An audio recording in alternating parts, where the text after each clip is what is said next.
Buenas tardes. Por favor, les pedimos apagar sus teléfonos o ponerlos en silencio. Buenas tardes, coordinador de modernización del Ministerio de Hacienda, Germán von Gersdorf. Coordinadora de la Secretaría de Modernización del Ministerio de Hacienda, Maya Fraile. Directora del Archivo Nacional, Emma de Ramón. Sara Alain y Douglas Serna, de Artefactual Systems. Autoridades y funcionarios de las distintas reparticiones públicas.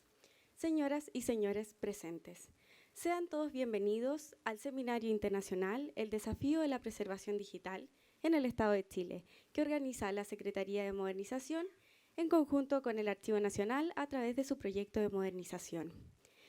La Secretaría de Modernización, perteneciente al Ministerio de Hacienda, es una de las áreas dedicadas a impulsar la modernización del Estado en el sector público, poniendo especial énfasis en los servicios que el Estado entrega a los ciudadanos y, en particular, ha sido uno de los impulsores del proyecto de Ley de Transformación Digital del Estado, que establece que todo procedimiento administrativo debe expresarse a través de medios electrónicos. Esto supone un gran desafío para las instituciones públicas, quienes deberán cambiar su forma de trabajar y la manera en cómo se relacionan con los ciudadanos. En este contexto, tenemos el agrado de contar con la presencia de la coordinadora de la Secretaría de Modernización, Maya Fraile, quien nos dirigirá unas palabras.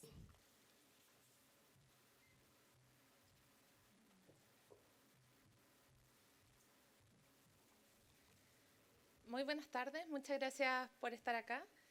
Como Secretaría de Modernización del Ministerio de Hacienda, estamos muy contentos de poder participar en este seminario organizado en conjunto con el Archivo Nacional, o más bien organizado por el Archivo Nacional.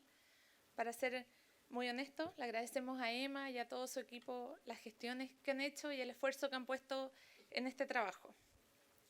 Nosotros estamos orgullosos de dar comienzo, creemos que la preservación digital es un tema demasiado importante y hoy más que nunca se ha vuelto un desafío y una preocupación para todas las organizaciones. Actualmente, cuando la mayor cantidad de la información se registra digitalmente, es importante preguntarse cómo hacemos para que esta información sea legible en 10, 20 o incluso 100 años más. El Estado de Chile ha decidido asumir prioritariamente el desafío de la transformación digital a través de una ley que ya fue aprobada y se encuentra muy próxima a ser promulgada. Ella obliga a todas las instituciones en un plazo máximo de 5 años a eliminar todos los procedimientos que tengan en papel, tanto internos como los que correspondan a las atenciones a usuarios, sean estos personas naturales o jurídicas. Esta ley le otorga un rol destacado al Archivo Nacional, posicionándolo como el receptor final de los documentos digitales del Estado. Con este objetivo, la ley indica que el Archivo Nacional tendrá la misión de reunir, organizar, preservar, investigar y difundir los documentos independiente de su edad, forma o soporte, y que para cumplir esta función deberá desarrollar un archivo electrónico. A su vez, indica expresamente que los documentos generados electrónicamente, así como los digitalizados, deberán ser enviados al Archivo Nacional en formato electrónico, reforzando esta obligación para todas las instituciones públicas. Claramente, hacerse cargo de esta responsabilidad es un desafío mayor para el Archivo Nacional y significa una transformación radical en su forma de operar. Afortunadamente, esta institución, junto con la Secretaría de Modernización del Ministerio de Hacienda, hemos trabajado desde el año 2018 en un proyecto que tiene como objetivo principal la implementación a fines del año 2020 de un Archivo Nacional Digital, junto a procedimientos y herramientas que permitan y faciliten las transferencias digitales desde las distintas instituciones públicas. Este es un camino que recién comienza. Por esta razón, generar instancias como esta, donde expertos nacionales e internacionales vengan a compartir sus experiencias en la implementación de soluciones de preservación digital, resulta muy relevante. Dada la complejidad de este escenario, no quisimos perder la oportunidad de compartir con todos ustedes, quienes trabajan y trabajarán con los documentos electrónicos día a día, los desafíos a los que nos enfrentamos y qué acciones estamos realizando para abordarlos. Estamos convencidos que quienes trabajamos en las instituciones públicas necesitamos conocer y entender la importancia de la preservación digital y que como Estado debemos definir una estrategia común para abordarla. Desde la Secretaría de Modernización del Ministerio de Hacienda, nuestro rol es apoyar proyectos transversales que permitan avanzar hacia un Estado moderno, cercano e inteligente y al servicio de las personas.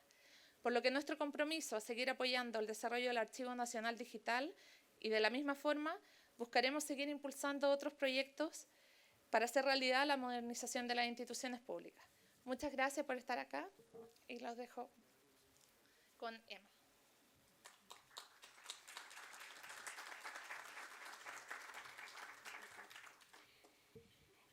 El Servicio Nacional del Patrimonio Cultural es la institución que se hará cargo a través del Archivo Nacional, como nos indicaba Maya, de la recepción y custodia permanente de la documentación electrónica.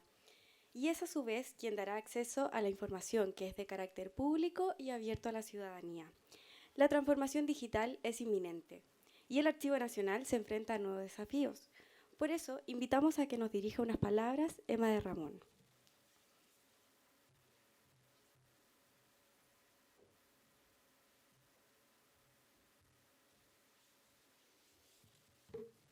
Hola, qué gusto tenerlos a todos y a todas aquí, tantos rostros conocidos, otros que voy recién conociendo, pero seguro nos vamos a ir topando en este camino largo que tenemos por delante. A los seres humanos nos asusta olvidar. La cadena progresiva de la cultura se basa en el recuerdo desde que nuestra humanidad se puso de pie y comenzó a desarrollarse. Las tradiciones orales de nuestros ancestros, sostenidas por canciones y versos, que luego se han recopilado y forman parte de lo más señero de nuestro patrimonio inmaterial. Por ejemplo, y para no ir más lejos, Violeta Parra, Margot Loyola. Los documentos que nos señalan qué día y a qué hora y cómo ocurrieron ciertos hechos tienen importancia para nosotros. Nuestra acta de nacimiento, por ejemplo, me acordaba de así una cosa tan tonta, recién como las cartas astrales. Si no supiéramos la hora en que nacimos, estamos sonados. No sabemos cuál será nuestro futuro. Recuerdo especialmente entre los kilómetros de documentos que resguarda el Archivo Nacional, una simple hoja de papel un poco manchada, escrito en pleno campo de batalla de puño y letra por el ilustre general José de San Martín, dando cuenta en apuradas letras del triunfo de Maipú el 5 de abril de 1818, que como ustedes saben marcó la independencia de Chile. Ese mensaje hizo que Bernardo Higgins tomara su caballo, que estaba herido, él estaba herido, y galopara hasta el sitio de la batalla para felicitar al general victorioso. Gesto que todos hemos visto inmortalizado desde que éramos pequeños en el colegio, en la pintura del abrazo de Maipú de Fray Pedro Subercaseaux. Y eso es identidad. Sin recuerdos y sin documentos que los sustenten, orales, pictóricos, escultóricos, monumentales, escritos, es poco o nada lo que tenemos. Perdemos nuestra identidad, la posibilidad de tener un relato de nuestra historia, de saber cómo han llegado las cosas a ser como son, por qué y cómo las autoridades han tomado las decisiones que han tomado, cuáles nos afectan y de qué manera, cuáles de ellas nos agradan y creemos justas, cuáles no y sentimos un deber oponernos, cómo liberarnos de esas preocupaciones para seguir adelante. No hay democracia, no hay Estado de Derecho sin ese ejercicio, sin los documentos. Durante miles de años, los recuerdos se basaron en testimonios y tradiciones orales. Los pueblos antiguos cantaban o recitaban sus mitos de origen hasta que la palabra escrita, hace 5.000 años, no sé, o más, comenzó a tomarse los espacios.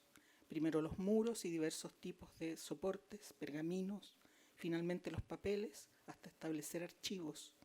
Espacios donde las autoridades pudieron acrecentar su poder desde la palabra asignada y guardada en un arco o archivo o arqué, traducido literalmente del griego, donde las cosas comienzan.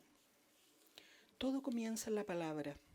El orden de todo comienza en la palabra escrita por la autoridad que signa lo que se mandata, lo que se decide y lo guarda, lo conserva para que todos lo sepan y, como se decía en tiempos coloniales, que nadie alegue ignorancia. Hoy el documento electrónico ha tomado el lugar del papel, tanto que ya es parte de nuestra cotidianidad. Durante los últimos 30 años, la vorágine tecnológica no ha parado de asombrarnos y de ejercer influencias en el desarrollo de nuestras identidades, comunidades y de la sociedad en general, posicionándonos hacia una hiperconexión, estimulando y demandando más y mejor información.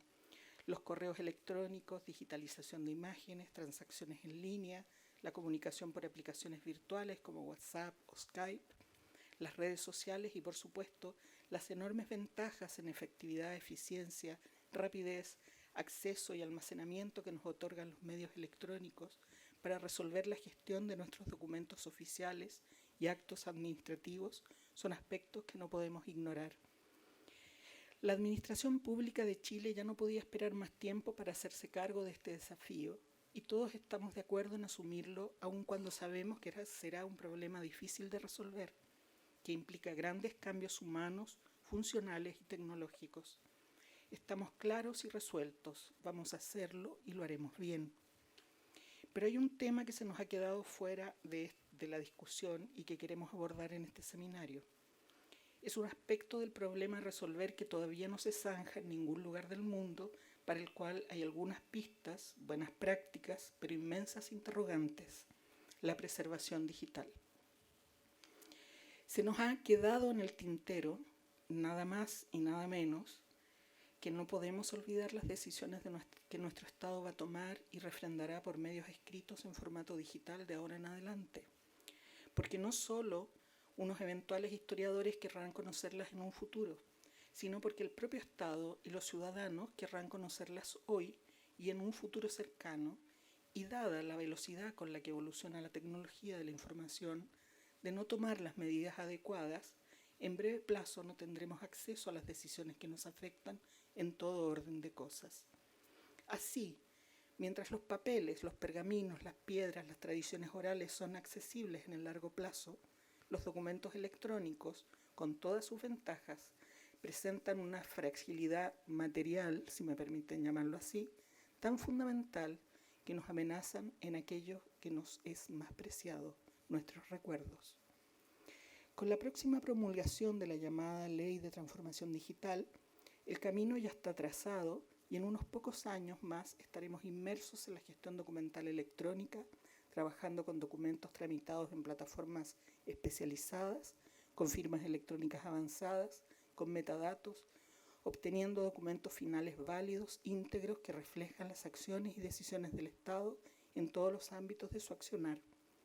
Desde el Archivo Nacional, la institución mandatada a preservar y dar acceso a la documentación del Estado y aquella relevante para la historia de nuestro país, esperamos contribuir con esta jornada a la reflexión sobre el problema de la preservación a largo plazo de los documentos digitales, sus desafíos, alcances y estado de la cuestión a nivel internacional. Muy bienvenidos y gracias por acompañarnos en esta preocupación.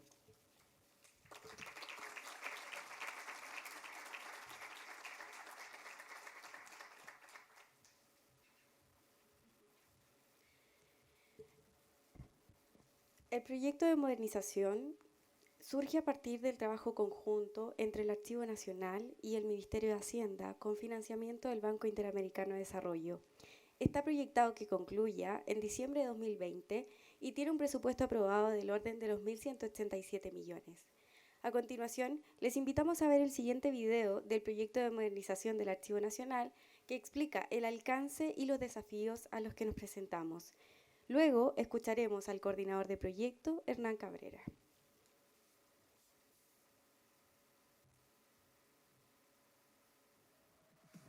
Desde 1929, con la dictación del decreto con fuerza de ley 5200, la misión del Archivo Nacional ha sido reunir, organizar, preservar los documentos producidos y utilizados por la administración pública. Pero muchas cosas han cambiado desde 1929. Hoy la administración pública genera cada vez más documentos electrónicos. Esa enorme cantidad de información generada en nuevos formatos y soportes plantea un gran desafío para el Archivo Nacional: generar una solución integral para transferir, dejar disponible y preservar toda esa documentación. Con el apoyo de la Secretaría de Modernización del Sector Público, del Ministerio de Hacienda y con la colaboración del Banco Interamericano de Desarrollo, nace el proyecto de modernización del Archivo Nacional. El primer componente de este proyecto es representado por la implementación de un sistema de transferencia de documentación electrónica. Se generarán procedimientos y directrices para la transferencia de documentos electrónicos de la Administración Pública hacia el Archivo Nacional. Para eso se implementará un modelo basado en el Open Archival Information System, OAIS, modelo creado por el Comité Consultivo para Sistemas de Datos Espaciales, CCDSD, y pionero en Latinoamérica. Este sistema permitirá que el Archivo Nacional sea capaz de recibir documentación electrónica sin necesidad que las instituciones deban imprimir todos sus documentos. Se ha realizado con altos estándares de seguridad para asegurar la integridad, autenticidad y fiabilidad de los documentos. La segunda componente de este proyecto se orienta a facilitar el acceso a los documentos.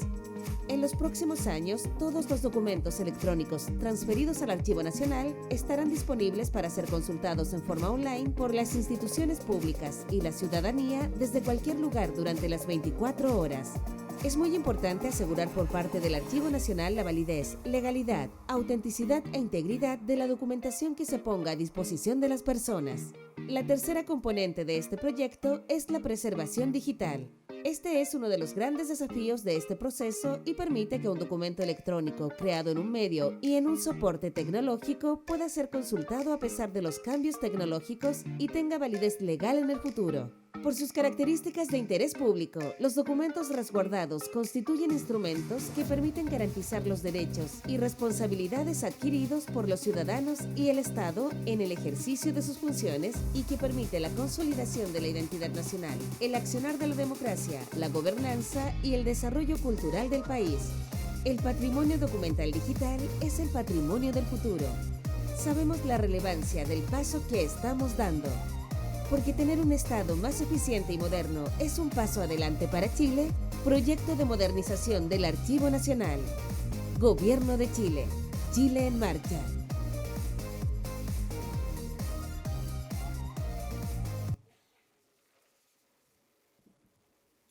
Buenas tardes. Gracias por su compañía. Y espero que les haya gustado el video, no solamente de lo estético, sino porque nos permite presentar e ilustrar el objetivo, la misión, la visión que tenemos con este proyecto de modernización. Porque en realidad es difícil hablar de proyecto de modernización del Archivo Nacional cuando hay tanto desconocimiento, tanto en las instituciones públicas como en la ciudadanía en general, de la misión del archivo, de la misión del Archivo Nacional y después de la preservación digital. No es un asunto complejo, sino que es un asunto de conocer. Me han preguntado varias veces, bueno, ¿y qué hace el archivo? Y hay una confusión de repente con bibliotecas, cosa que a los archiveros no les gusta. Y es verdad. Y entonces empezar a hablar de una sola vez en qué estás haciendo se vuelve tortuoso. Por lo tanto, quiero empezar con ciertos conceptos que se tienen en lo digital y uno sabe que es mucho de repente. Hay mucha información. El 90% de la información que tenemos ahora se ha generado en los últimos 2 años y la mayoría de ella es digital. Y estamos hablando que para el 2020 se calculan que van a haber 35 zettabytes. Y 35 zettabytes es ese número que abajo que está lleno de ceros, que en realidad escapa a cualquier comprensión. Ni siquiera sé cómo se lee. Pero, si uno lo puede graficar, es si nosotros nos sentáramos a ver Netflix sin pararnos, nunca más, podríamos ver en alta definición 950 millones de años de película. Es como harto. Entonces, ¿qué ocurre? La información se acumula constantemente a las tasas que estamos viendo, y estamos hablando del 2020, ¿qué sigue para el 2050, 2100, verdad? Y entonces tenemos el problema de vamos a preservar, vamos a conservar, y aquí sale procesos de archivo. Aquí sale la archivística a decir, no todo es necesario conservar, es que pensar en el contexto. Y eso es de utilidad. Y además también nos dice que para tener información de calidad, esa es la información de calidad que nos permite tomar decisiones, pero también comprender las decisiones que han ocurrido, es que nosotros tenemos que fijarnos en la relación del documento con la función, con la actividad con la cual fue creado. Y ya vamos teniendo un entendimiento de lo que está ocurriendo aquí. agradecemos eso a la disciplina archivística, pero ahora nos metemos también en el tema de los desafíos tecnológicos. Los desafíos tecnológicos, yo soy ingeniero en computación y de repente todo parece, sí, yo lo voy a poder hacer. Y en realidad, cuando he conversado con algunos colegas, le digo, bueno, ¿qué vamos a hacer con el activo digital en 120 años? Hay confusión. Y hay confusión también cuando se habla de gestión documental. Hay confusión. Y eso es lo que tenemos que terminar. Tenemos que hacer equipos multidisciplinarios que puedan agarrar este problema. Tenemos que tener al ingeniero archivista y al archivero TI. Son las nuevas profesiones que están saliendo aquí, donde vamos a tener que clasificar y valorar. Aquí es importante la utilización de los metadatos, la interoperabilidad, la estandarización de lo que estamos hablando, los procedimientos. Nunca hay que olvidar, el procedimiento antecede al sistema. Después, la preservación a largo plazo, para responder preguntas de cómo se conserva esto cuando los soportes y los formatos se quedan obsoletos rápidamente. Incluso desde el punto de vista comercial, con una obsolescencia programada. En 6 años más, el celular que tienen en las manos no va a servir para nada. Y eso nos enfrentamos también en cómo se tienen que preservar cosas como los formularios. El formulario, cuando un ciudadano común corriente se sienta a hacer algo, a hacer una posesión efectiva, a pedir un subsidio, a postular una beca, llena la información de cierta manera en una visualización. Teníamos que preservar la visualización cuando en 150 años más, en el 2169, ¿sume bien? ¿Sí? ¿Qué ocurre? ¿Cómo los voy a ver? Si los presento en forma desordenada, tal vez pueda sacar conclusiones erróneas del proceso que estaba ocurriendo ahí detrás. ¿Se preserva entonces? ¿Es viable y aconsejable preservarlo todo?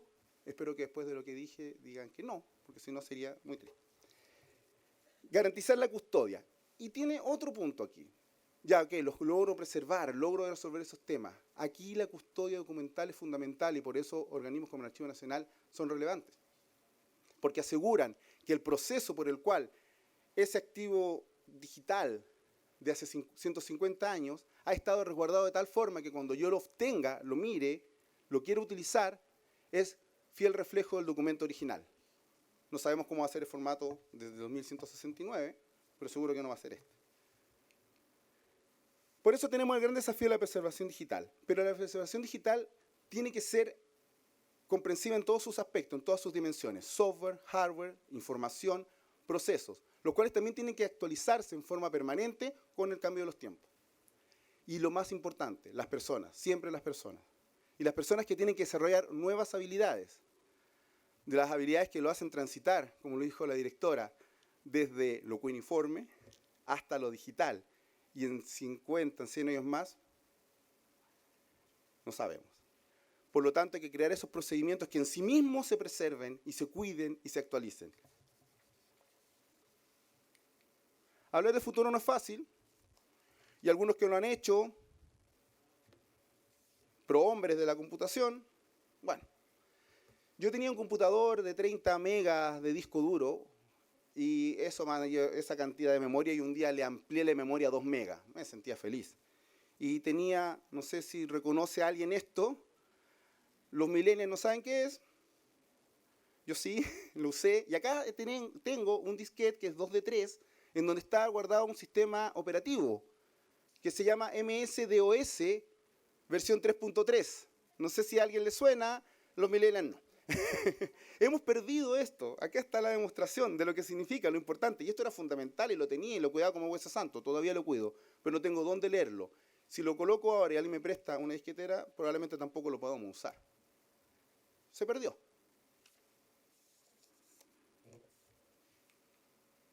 Pero también hablar del futuro es difícil cuando no nos adaptamos a la nueva forma.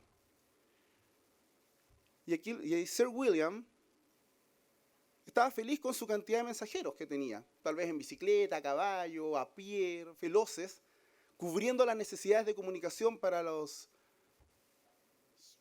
súbditos, porque no son ciudadanos, del imperio. Y por lo tanto el teléfono no era necesario. Caemos en esa complacencia de que porque lo estamos haciendo, no hay otra manera de hacerlo y no es mejorable. Y la tecnología va diciendo todo lo contrario, pero no importa, hay quienes se parapetan en su idea. Ahora, con esa introducción, sí puedo hablar del proyecto de modernización.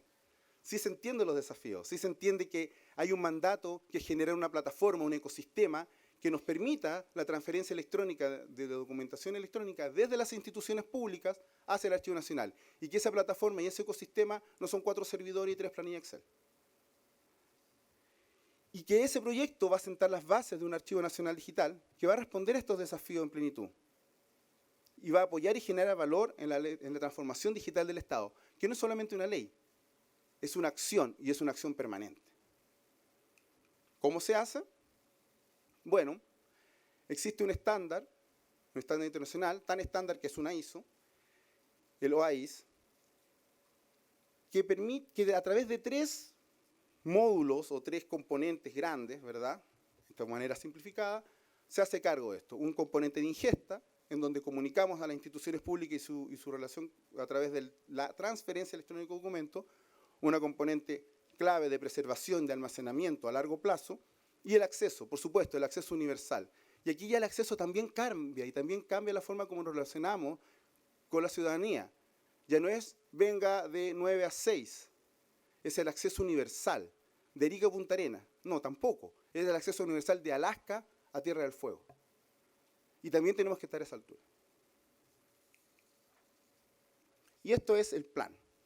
Partimos el 2018, conformamos el equipo, se hicieron los primeros procedimientos para valoración, clasificación y transferencia electrónica. Y se realizó la primera transferencia a modo de prueba entre una institución piloto que nos acompañó, la primera, la Unidad de Administración de Tribunales Tributarios Aduaneros, ATA. Y después del 2019 nos acompañaron 4 más que siguen con nosotros. La Superintendencia de Casinos de Juego, la Dirección de Habilidad del Ministerio de Obras Públicas, Corfo y la Dirección de Trabajo. Y les tenemos que agradecer muchísimo, porque nos ha permitido mejorar metodología, mejorar procedimientos, llevarlos a la realidad, entender la realidad de diferentes instituciones públicas de diferentes tamaños. Y eso es, y paso el aviso, durante este mes se van a lanzar la nueva versión de esos procedimientos, ajustados en base a lo que hemos aprendido. También, y en diciembre, vamos a entregar el primer prototipo funcional de este OAIS, pero prototipo a nivel beta, cerrado, para que las instituciones piloto y otros que tal vez nos acompañen puedan probar, podamos mejorarla. Y el 2020 tener la primera versión.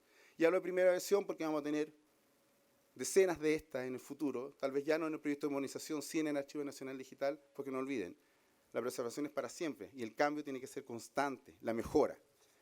Y eso de la preservación digital es un tema que se ha venido discutiendo desde hace décadas ya a nivel internacional. Sin ir más lejos, se celebró ahora en septiembre en Ámsterdam, iPress, una convención gigante que une a proveedores, instituciones públicas, privadas, particulares, a hablar de preservación digital.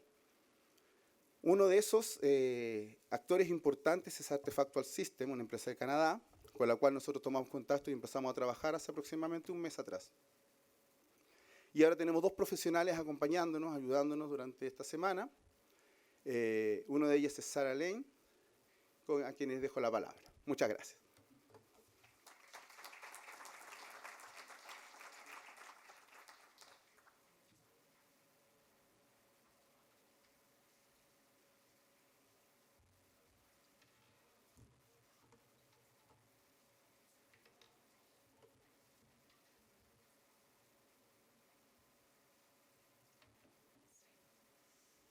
Thank you. Thank you so much for having me.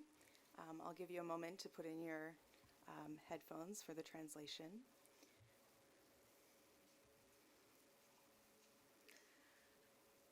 So I'd really like to thank the National Archives and all of the ministries involved for inviting us here to Chile to talk to you about digital preservation.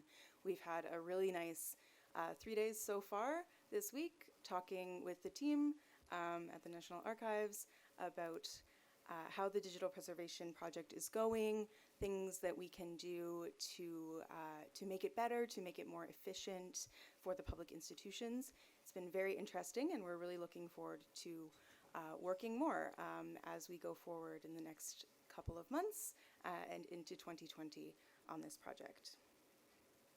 So I've been asked to come here today to talk to you about why digital preservation matters.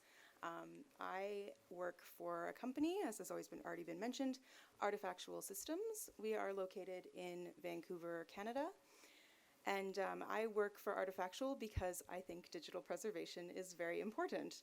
I work mostly on the Archivematica software, which is a part of the system that the National Archives is developing.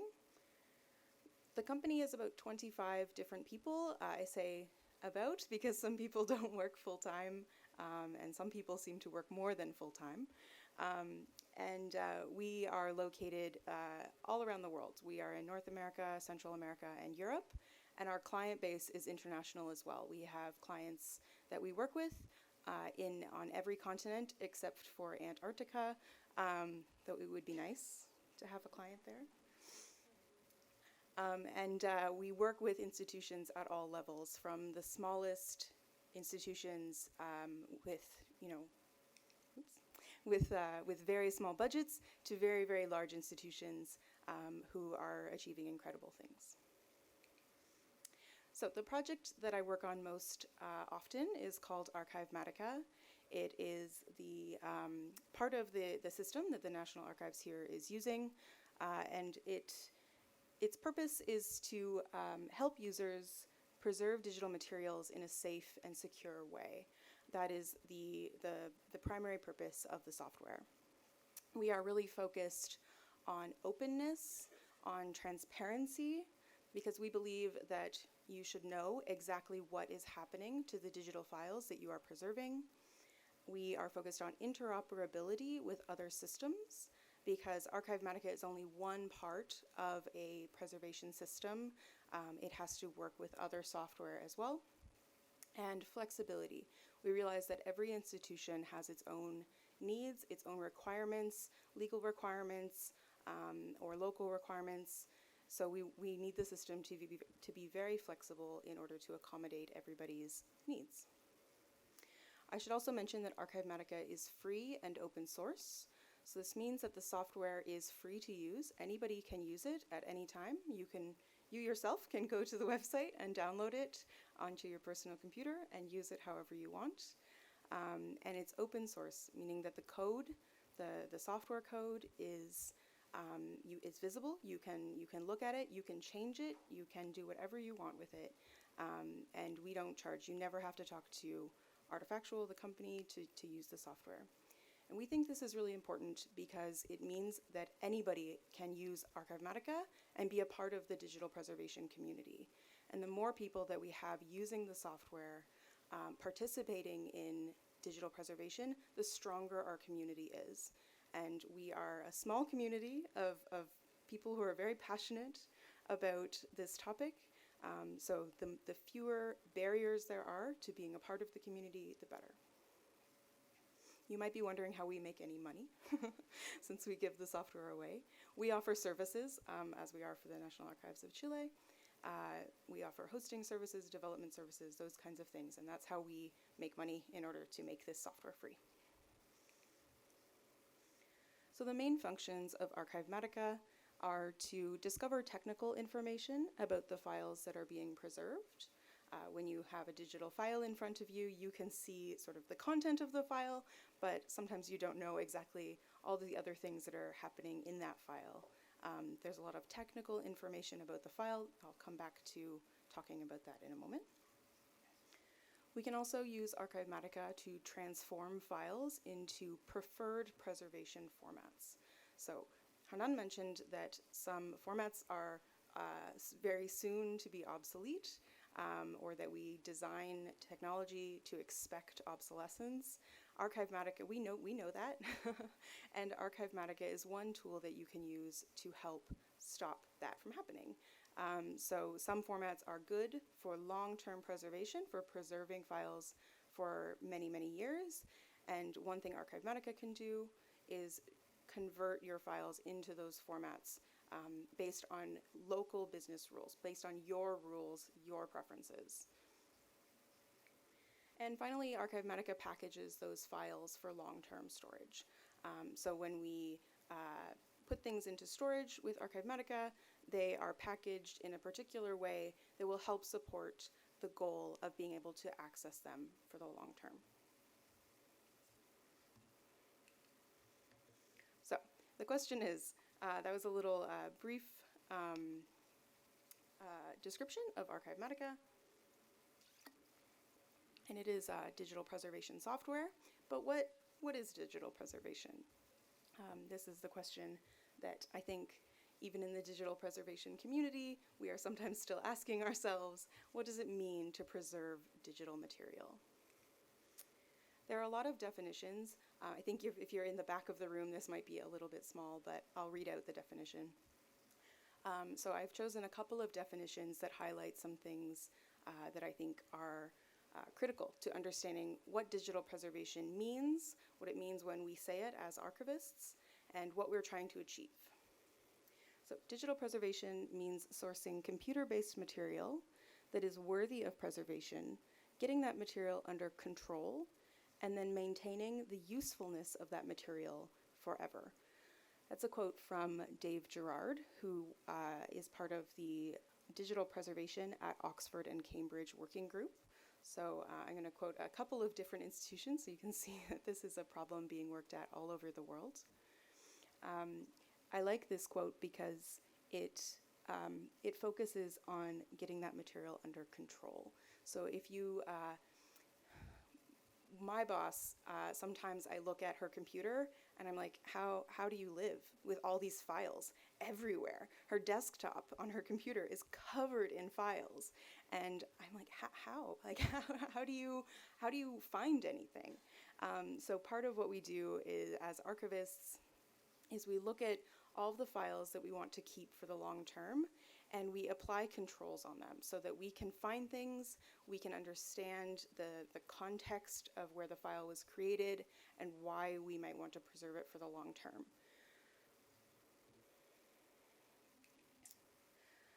Joshua Ranger, who works at AV Preserve, which is another digital preservation services company, defines digital preservation as a system, which I really like framing it as a system rather than a single action or a single technology. Digital preservation is a system which includes making informed format selections, knowing well that the format will not persist, establishing and following policies, regular monitoring of collections, backup measures, a centralization of resources and shared services, and more. It's not about putting items on a shelf and letting them sit, trusting that things will be okay. So we've talked about obsolescence already a little bit, and part of digital preservation is that it is active. It is something that we are doing all the time. And sometimes we might be doing a lot of activity to preserve our digital material, and sometimes we might be more monitoring the material, migrating the material into different formats over time. It might be a little bit less active, but it's always active in some way. I like also the idea here of the centralization of resources and shared services. I think digital preservation it's a difficult topic, requires a lot of resources, and it's easier when we work together, when we come together as a community and tackle this problem as one. And in this one, again, I've highlighted managed activities.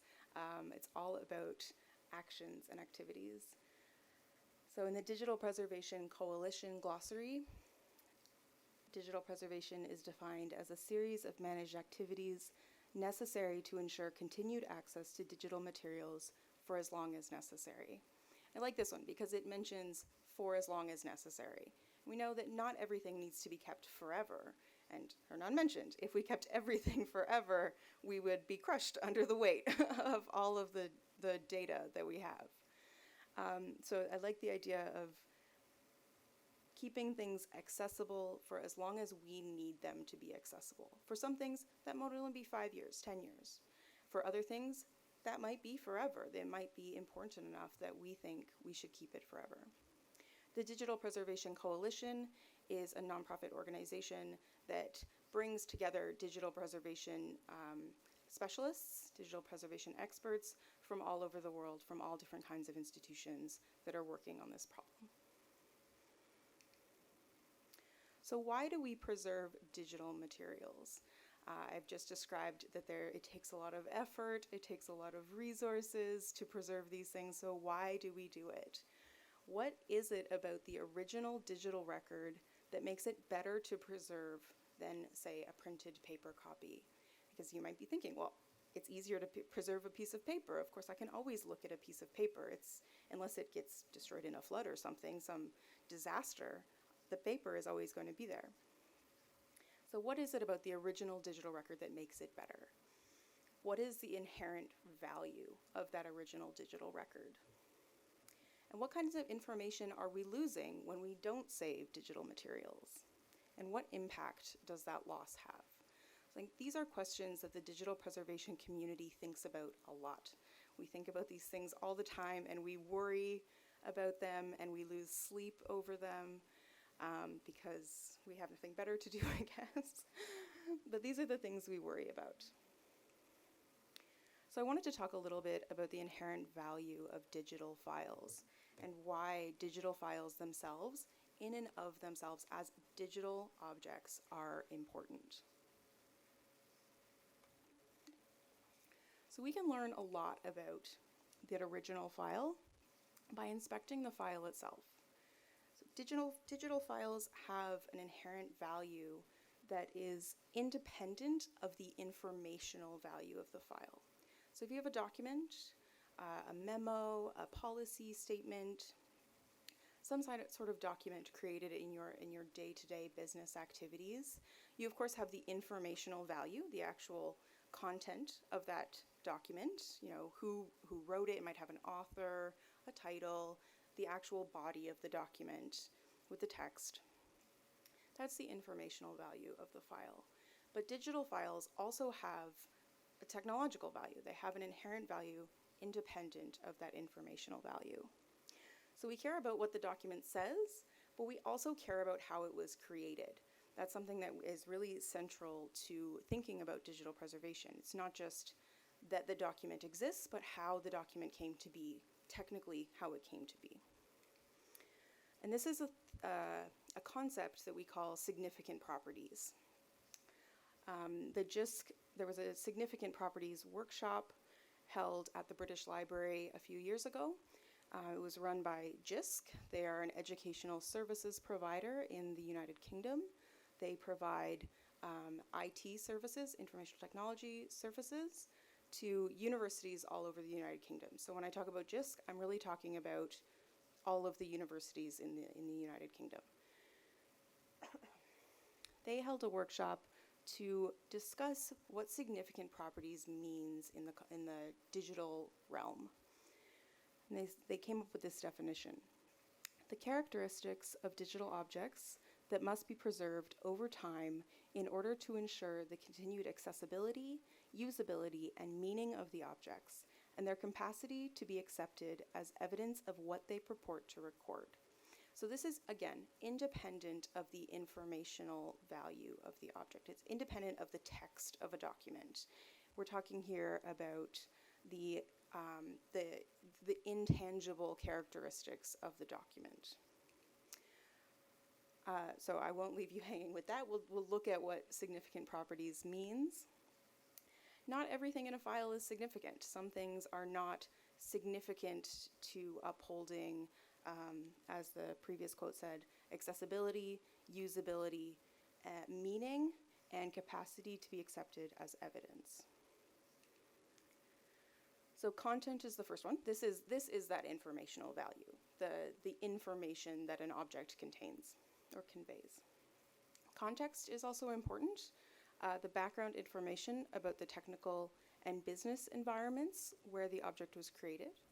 So the business environment might be which public institution did it come from, which project was it related to, which working group created the document.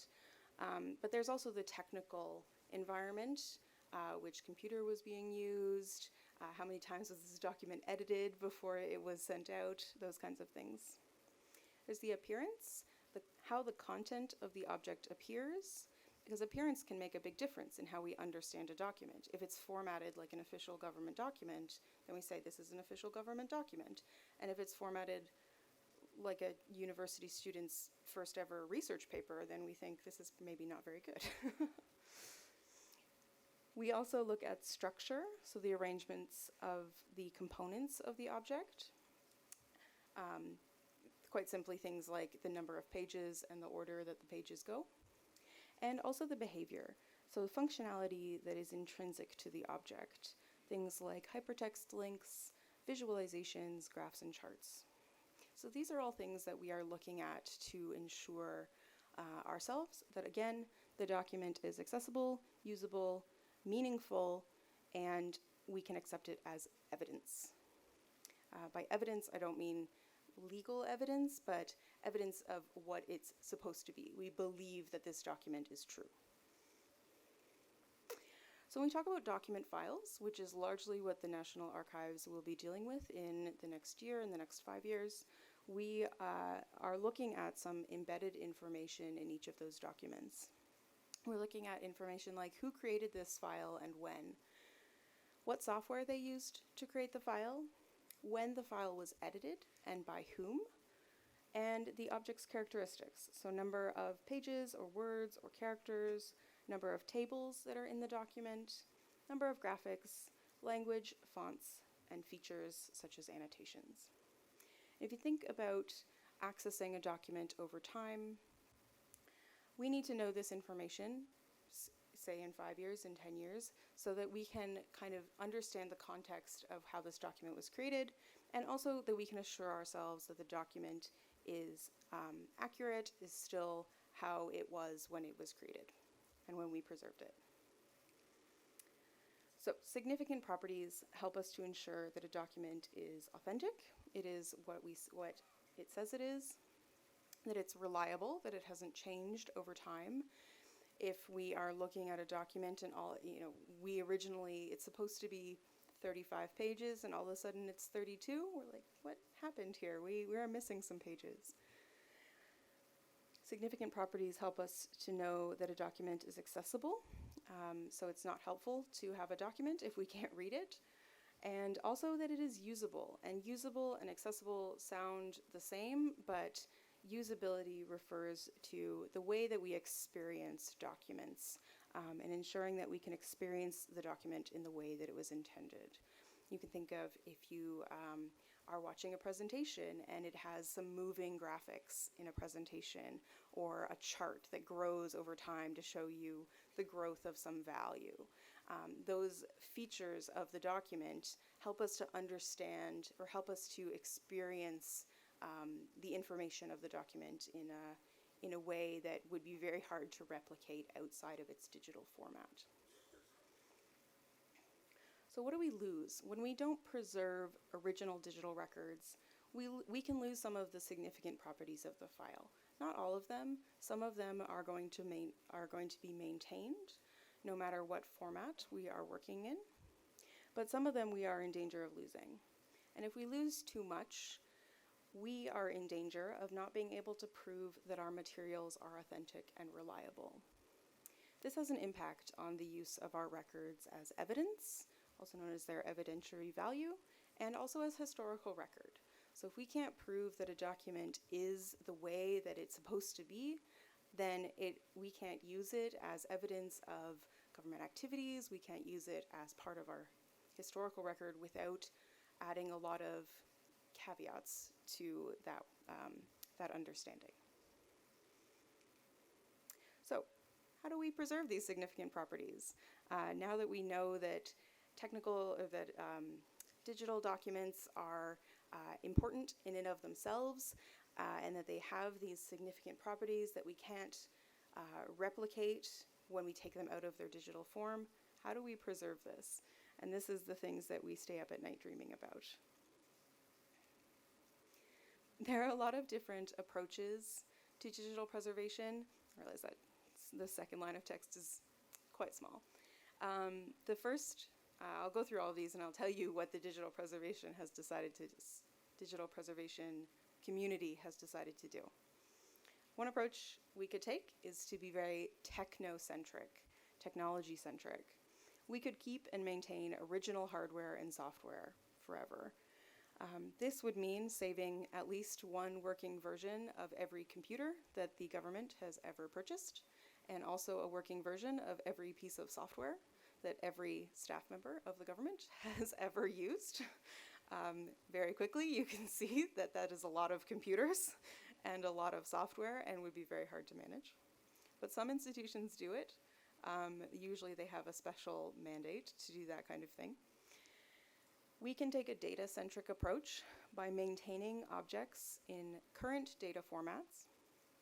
We do this by storing original data files and ensuring that we have access to them as long as needed through file format migration. We could take a process-centric approach and create new processes to render the original object. This includes things like writing interpreters and emulators so that we are able to render the original digital object. When I was younger, I used to play this video game called Harvest Moon. And in order to play it, I had to download a piece of software that would open the video game because the video game was actually for Nintendo NES. It was very old, so I had to have like 3 layers to access this old video game. But I really liked it, so it was worth it. But it's hard. And then our final approach is to take a post hoc approach, and this is digital archaeology or forensics. And you can think of this as dealing with it when it becomes a problem. So you see news stories about people who have been embezzling money, and they talk to the digital forensics guy who had to go and research on the computer and like take apart the hard drive and find all the deleted files, the remnants of the deleted files about the embezzlement.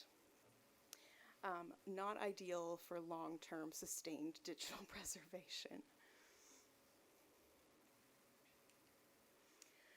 We've generally decided on a data-centric approach. So as a community of digital preservationists, we decided that the data is what matters. It's the content of the file, both the informational content and the technical content of the file. That's what matters to us. It's not necessarily the computer that it was created on that we are trying to save.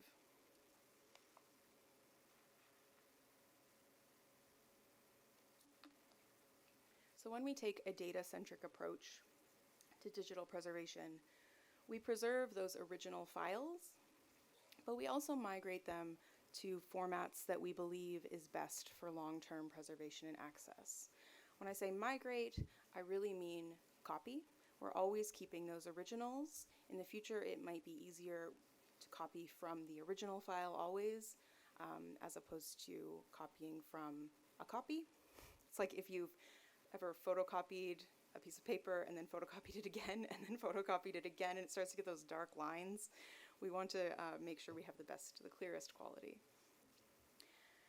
This balances the need to ensure that digital materials are authentic and reliable. We always have the original, which we have many methods of ensuring has not changed over time, but we can also make them accessible to our communities by converting the files into formats that people are currently using. So right now for documents, a really common format for digital preservation for any sort of document format that you might have is to convert it to PDF. PDF is a ubiquitous file format that everyone can use on their computers. Pretty much every computer can open a PDF and anybody can use it to see the informational value of the file. But we also have the original that we can use for that evidentiary purpose. So there's a lot of steps, well, 5 steps, that we take to carry out this digital preservation function with our data-centric approach in mind. First, we identify the materials to be preserved. Second, we can store the materials. We provide access to them. We protect them. And then we manage those materials over time. So when I talk about protecting the materials, I mean ensuring that they are in a safe storage location, that we have geographically remote backups of that storage, example, you're in an earthquake zone here. If your data center goes down, making sure that some other data center that is not in the same general region, that has a copy of the data, is keeping it safe. And managing over time, I mean, by that I mean monitoring the materials so that we know the formats that might be at risk, formats that are becoming obsolete over time, and making sure that we're taking appropriate actions to, again, convert those formats into preferred digital preservation formats. So I've kind of broken these down into boxes here, because for each of these things, you can tell right away we're going to need some resources. We're going to need a couple of things in order to carry out these actions. We are going to need expertise. We're going to need people who, not only people like the archivists who understand how to preserve these things, but also people like you from the public institutions who understand the context of these files, why they were created, and why they're important. So we need experts all the way along the journey. We need infrastructure. We certainly need technology, and we need platforms that can handle these digital files. We need servers and storage spaces where we can store things. We need a community. In digital preservation, we talk about having a designated community. Designated community refers to, community isn't always everyone, of course. Sometimes the community is limited to a subset of the population. It might be documents that you need in the public institutions, documents that are only required by people looking at financial matters, things like that. So we need to define who our communities are, and of course, the public is a community too. We also need policy. We can't do much without policy. We need to have the authority to carry out these actions, and also to define how they will be carried out. And finally, we need longevity. So ensuring that these programs, all of this work takes place over time, isn't a one-time thing, is super important. So we can connect these requirements to our steps very simply like this, or we can start thinking about them in a more complicated way, and realize that these 5 things, expertise, infrastructure, community, policy, and longevity, are needed everywhere. In all of our steps of digital preservation, we need to be thinking about these things. So now you might be thinking, this seems hard, this seems complicated. And it is complicated. But there are ways to think about this problem, I think, that make it a little bit easier. And the way that I like to think about it is to use this metaphor of the 3-legged stool. This is a concept developed in 2002 to 2006 at Cornell University in the United States over a series of workshops. They held a series of workshops in these years, and this metaphor came out of these workshops. The 3-legged stool, the idea of it is that there are 3 main components to a digital preservation program. They are technology, organization, and resources. Organization all of these things support the digital preservation program. Organization is the what. What are we preserving? What gives us authority to preserve this material? And what are the policies and procedures by which we will preserve this material? The technology leg of the stool concerns the how.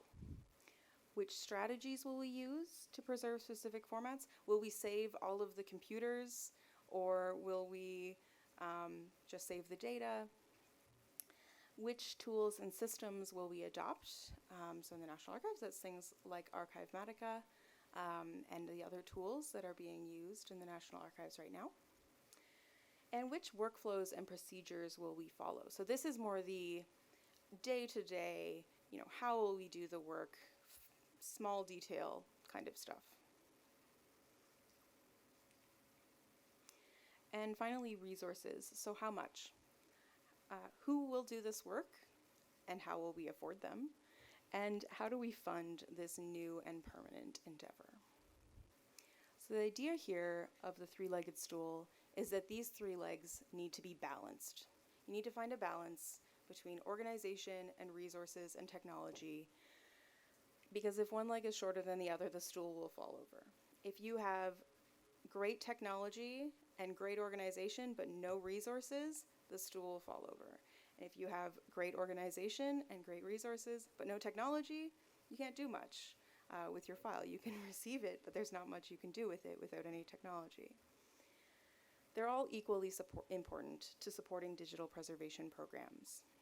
And this is a metaphor, a theory that has been used widely in the digital preservation community in the last 15 years to kind of think about how organizations prepare themselves to start accepting digital materials.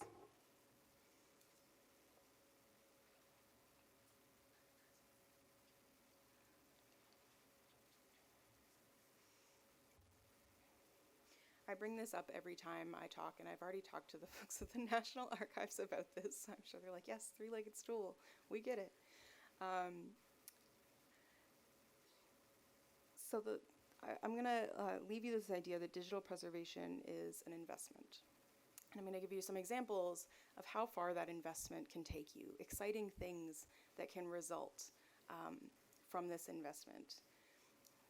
When you invest in digital preservation, you're investing in people and systems and policies that support digital preservation actions.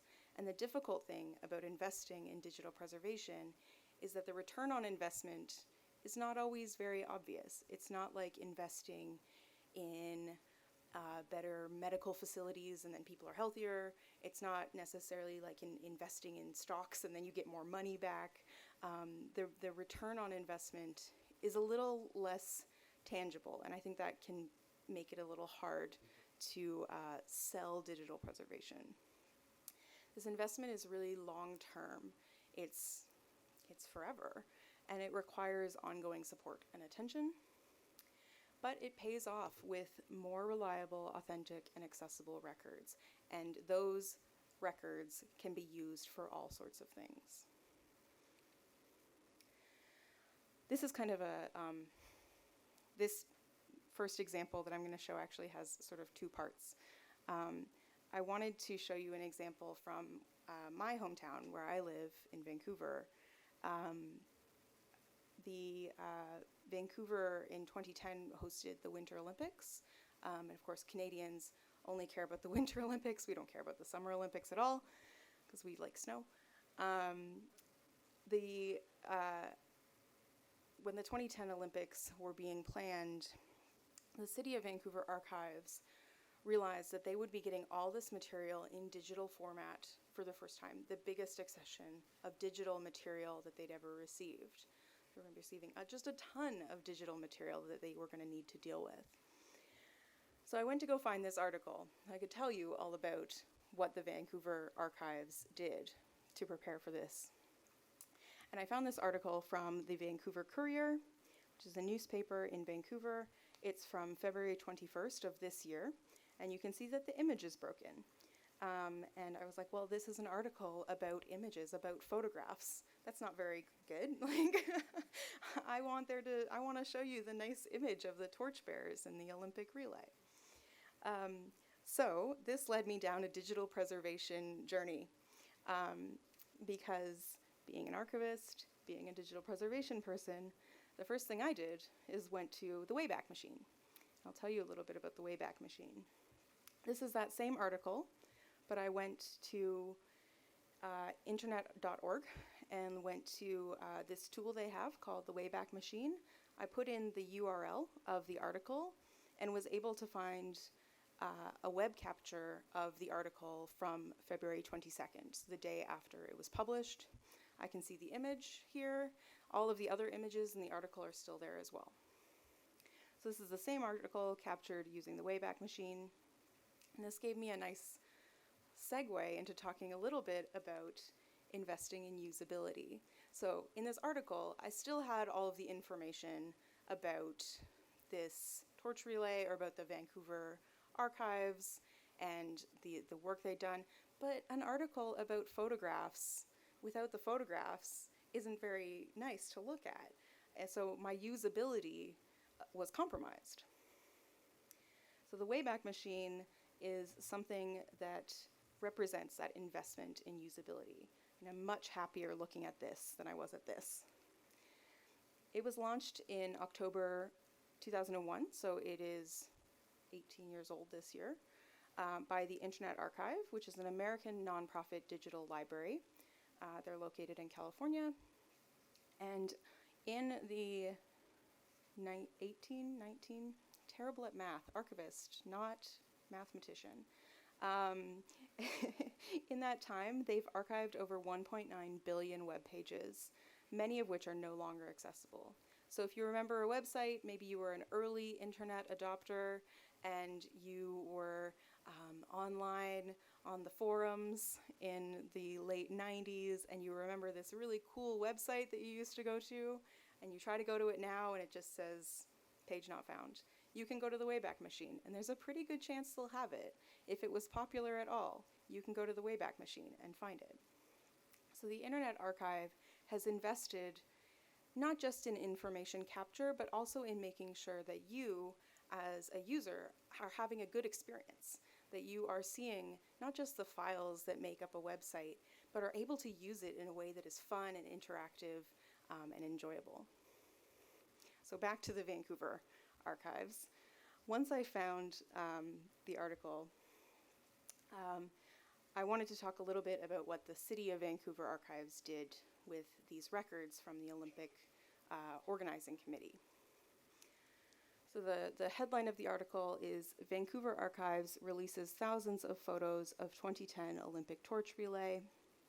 Thousands of stunning photos of torchbearers and highlights of the 2010 Winter Olympics torch relay are now available. There were 12,000 Canadians carried the torch for the Winter Olympics. It's a lot of people. If you think about all the people they know who would love to see a photograph of their loved one carrying the torch for the Olympics, it's a lot of people. It went through every province and territory in Canada and thousands of communities. So the article says, you may be wondering why it has taken 9 years for these photos to become publicly available. It's because before the City Archives team could begin tackling the task of sorting through the mix of digital records, I should note that this collection contains much more than just photographs. It contains all of the documents of the Vancouver Organizing Committee, but the news only cares about the photographs. They wanted to ensure that there was a system that would preserve the files for years to come. City archivist Heather Gordon says since 2008, the team has been collaborating with developers at Artifactual Systems, that's us, to create a system called Archivematica. She says funding from the Olympic Legacy Reserve made it possible for the team to get started on creating the system, which is now being implemented by other archivists across Canada and the world to keep digital files safe. So the City of Vancouver Archives realized in 2008, maybe a little earlier than that they would be receiving an unprecedented amount of digital material from the Vancouver Organizing Committee for the Vancouver 2010 Olympic and Paralympic Games. And they realized, that's great, we receive records all the time, but all these records are digital. People are going to want to be able to see them. They are a matter of public record, and the only way we can handle that is by putting them online and also by preserving them for the long term. The Olympic and Paralympic Games is a huge investment. It's a lot of money that both private sector and also the Government of Canada and the Government of British Columbia were invested in. So all these records were created digitally and needed to be preserved digitally. So instead of just saying, we'll figure it out when we have to, the city invested in creating the system, and it's a system that's now being used here in Chile. They realized they needed to preserve these records for generations of Canadians. There are now 18,000 records from VANOC, the Vancouver Organizing Committee, available online, and more are being made available on time, all the time. So you can go to the Vancouver Archives website, and you can't really tell, but it says that there are 18,471 records available here on their website that anyone can access. That includes all of those torch relay photos, but also things like competition results, budget records, financials, publications, competition results, or things about the mascot. If you want to learn about how the mascot was thought up, you can go and learn about it on the City of Vancouver Archives website. So another example I wanted to bring up was the example of the Norwegian Health Archive. They are a part of the National Archive of Norway. They are sort of a separate archive, like they're under the heading of the National Archives of Norway, but they operate separately. They're also located in northern Norway, up in Tinset, which is near Trondheim. And I like this project because it really shows how digital preservation can be a direct benefit to the citizens of a nation. So in 2018, the Norwegian Health Archive started a project to take all of the records of both private and public companies, private medical companies, hospitals, anyone who is creating medical records in Norway. And the idea is that once a patient has been dead for 10 years, these records are transferred to the Norwegian Health Archive. So they're kept in the medical institution for 10 years after a patient passes away, and then they're transferred to the Norwegian Health Archive. And the purpose of the archive is to facilitate research. So they are looking at keeping these records indefinitely so that they can look at the development of the health of the Norwegian population over time. The goal is to have all these records and to be able to look at the health of the population over time, to track disease development, to track what people are dying of, where people are maybe dying younger, all these things. There's a quote here from the CEO of a company called Pickle, who we are partnering with on this project. He says, the really exciting thing about this project, this is translated from Norwegian, so it's a little weird. But the really exciting thing about this project is the consequence it will have for where we think about and manage historical health data globally. This project will allow the reuse and to maximize the benefits that this data can offer. So without having these records in digital form, they're already in digital form, but if they weren't preserving them in digital form in this unified way, in this centralized way, that research would not be possible. Think of the volume of records that the Norwegian Health Archive will be dealing with, thousands and thousands of records coming in each year. To be able to analyze those records and think about the trends that they are seeing in health of the Norwegian population over time would be impossible without preserving these records. And this is something they're going to be wanting to do for decades, for centuries. Something that is it's not something that they're going to look at once and then say, okay, we're done. We figured out all the health problems of Norway. It's something they're going to be tracking over time. So those are two examples I wanted to give you as ways that digital preservation can really empower you to make really interesting advances. It gives you the opportunity to provide better services that people are interested in, to provide more information about things that they're interested in, but also gives us a chance to improve how we offer services to the population, to improve policy, all sorts of things. There's so many uses for these records once we're preserving them digitally. So thank you very much for your attention. We're at artifactual.com. You can always find us. And it's been an absolute pleasure to talk to you today. Thank you.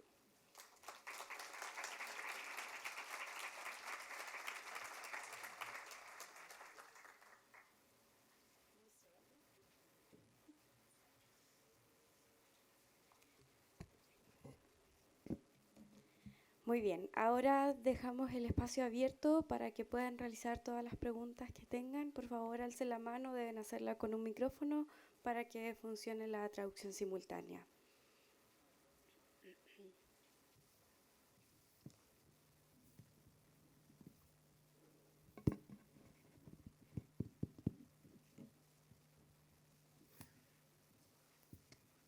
Hola, ¿se escucha? Sí. Hola, mi consulta es que junto con la actualización de los formatos, también se preservan los certificados digitales asociados a los documentos. Yeah, so the nice thing about the data-centric approach to digital preservation is that we're always preserving the originals. So whatever original information comes to the archive is always preserved. It's never changed. When we create copies over time, it's just that we're making copies of the document. So if the archive has received certificates about authenticity, those kinds of things, those things are always preserved. And not only preserved, but kept in the context of that original document. So we spent a lot of time yesterday talking about metadata and relationships between documents. So that information is something that we are always very interested in, and it's critical to ensuring that our documents are authentic and reliable over time.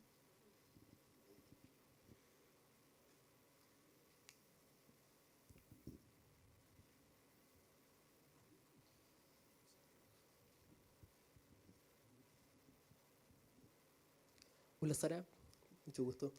Me llamo Andrés Contreras, trabajo para el Depósito Central de Valores de Chile. Una consulta respecto a tu presentación es que no vi, o quizá preguntarte si está incorporado dentro de Archive-Matica temas de seguridad de los datos que están ingresando. ¿Eso es algo que tiene incorporado o tendrá incorporado el software como core, o lo traspasan a un tema de seguridad más perimetral de la misma aplicación? Esa es mi consulta. Sure. It's security. When we talk about data security, it's of course always a huge concern. Archive-Matica is meant to be used by a small group of people, so authorized use only. When I was describing Archive-Matica at the beginning, I talked about interoperability being a major component, because when it comes to access, when it comes to transfer, Archive-Matica doesn't actually do those things. We send out to other systems to do that work. So Archive-Matica is very often used within a very strong firewall and within a locked, secure zone. And that's what we see for most clients, is they're using Archive-Matica within an extremely secure software ecosystem or hardware ecosystem. We have users who use Archive-Matica in a completely offline environment. It's not even connected to the internet. So the only way you could get to the data is to walk in and take it.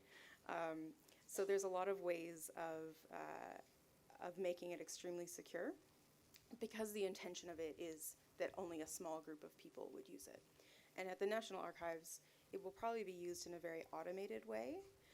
There may be there's always going to be some need for people to monitor and keep track of what's happening in Archive-Matica, but probably most things will happen in an automated fashion. So there'll be not a whole lot of human interaction with Archive-Matica itself.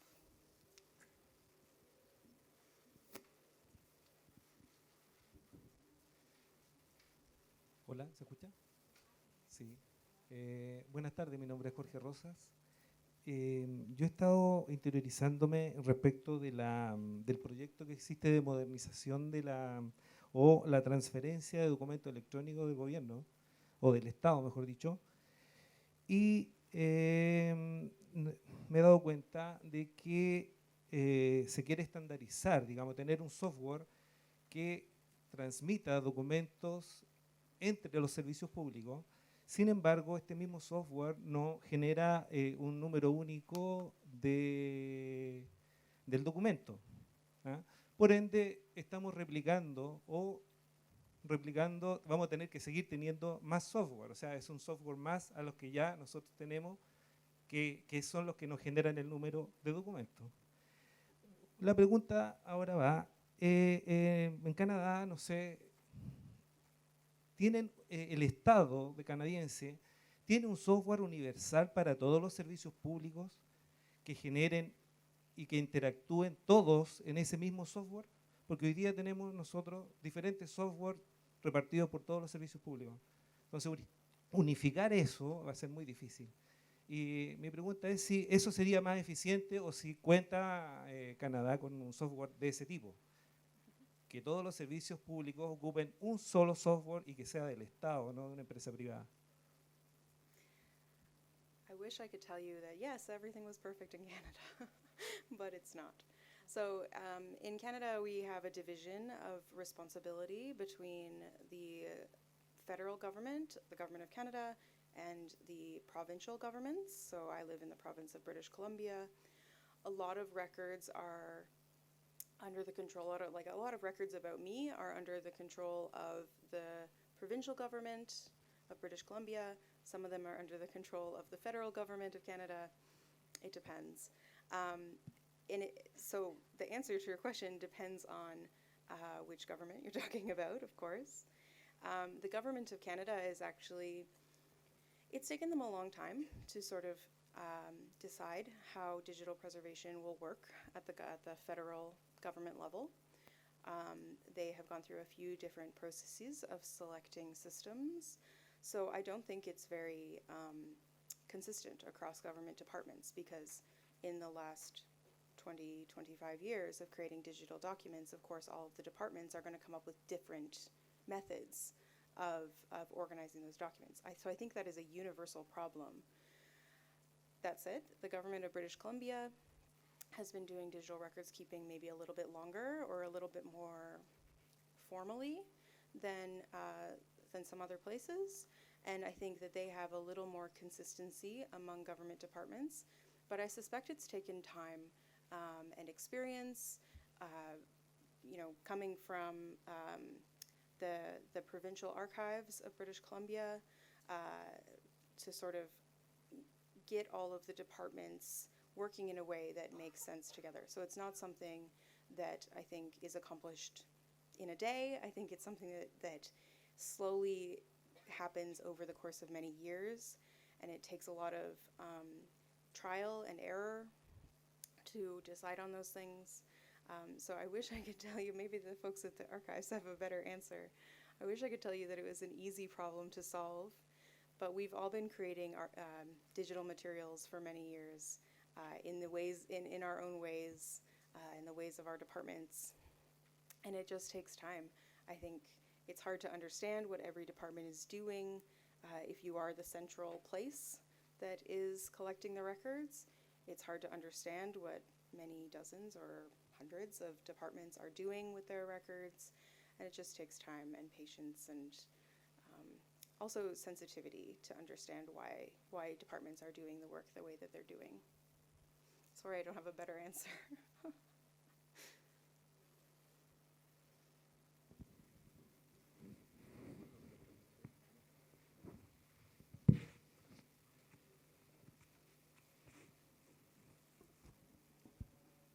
¿Más preguntas? ¿Sí?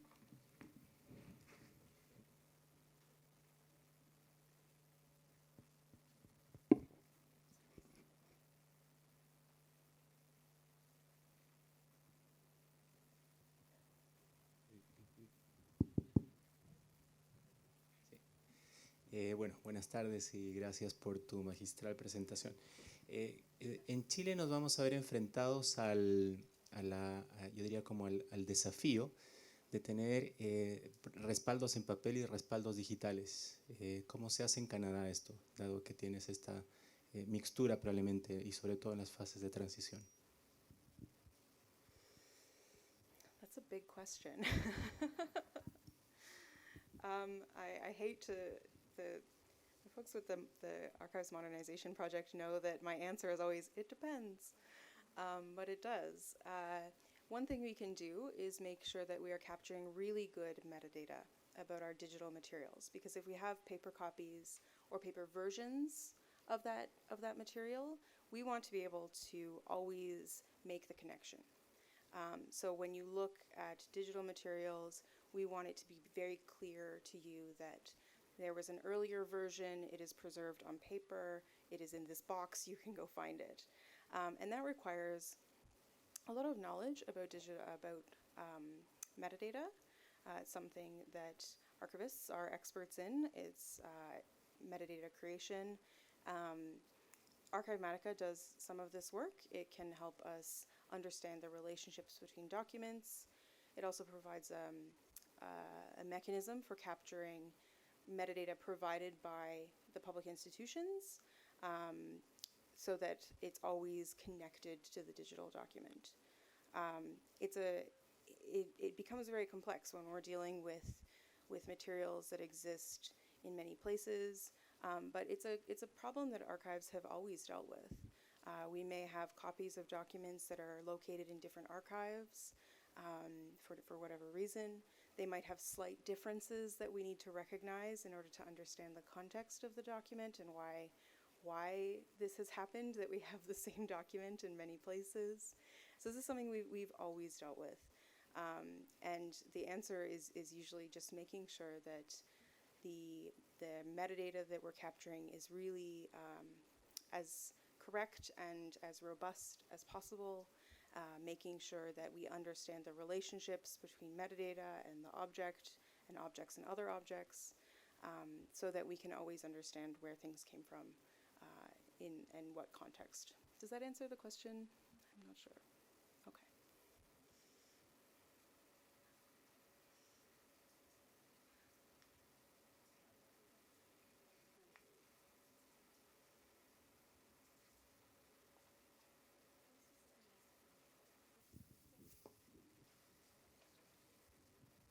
Aló. Hola, mi nombre es Pedro Hernández, vengo del Servicio de Salud Viña Quillota, y mi pregunta quizás no es tanto técnica, pero tiene que ver con respecto a que todos hablemos del mismo tema con respecto a Contraloría, porque hoy en día nosotros nos topamos con que Contraloría, por más que existen la factura electrónica y un montón de procesos electrónicos, cuando nos van a fiscalizar nos piden que todo eso tiene que estar impreso. Y que todo eso que tiene que estar impreso, además que tenga firma electrónica avanzada cuando era digital, nos hacen que el documento que tenía una firma electrónica avanzada, encima venga alguien y le ponga una firma, una mosquita. Entonces, ¿cómo hacemos que estas cosas conversen, entendiendo que también estaba el tema de DOC digital y Contraloría no se quiso sumar a ese proyecto?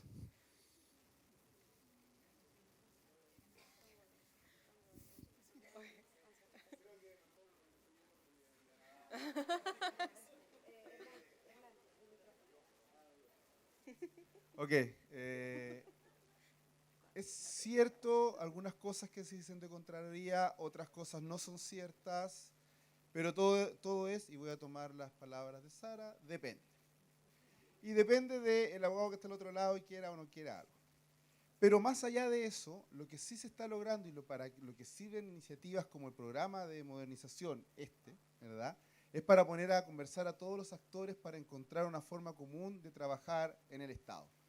Y eso es lo que se está desarrollando ahora. Nosotros estamos trabajando no solamente con las instituciones pilotos, sino que también estamos trabajando y estamos contactándonos y estamos teniendo reuniones con Contraloría, los cuales están revisando eso. Los cuales están revisando eso para hacer de la transformación digital, de la transformación del Estado, una realidad. Así que es verdad, hoy puede ocurrir eso, pero ojo, también revisen las resoluciones, revisen esas cosas, porque así como hay algunas que exigen que se coloque una mosca dentro del papel, hay otras que dicen pueden seguir adelante con una gestión digital. Así que yo creo que de todas maneras estamos en una etapa de transición, porque también la Contraloría actúa según la base legal, y hasta que la ley de transformación digital no esté, se va a tomar de la ley que existe. Y de las formas que esa ley dice, la Contraloría no genera ni interpreta leyes, actúa sobre ella. La ley de transformación digital es un paso importante que va a dar pie a que todas esas trabas se caigan. No sé si estamos. Eso.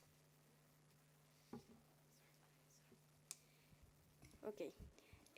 Agradeciendo su interés y participación en este seminario denominado El desafío de la preservación digital en el Estado de Chile, los dejamos cordialmente invitados a tomar un café en el hall de acceso. Muchas gracias y hasta una próxima oportunidad.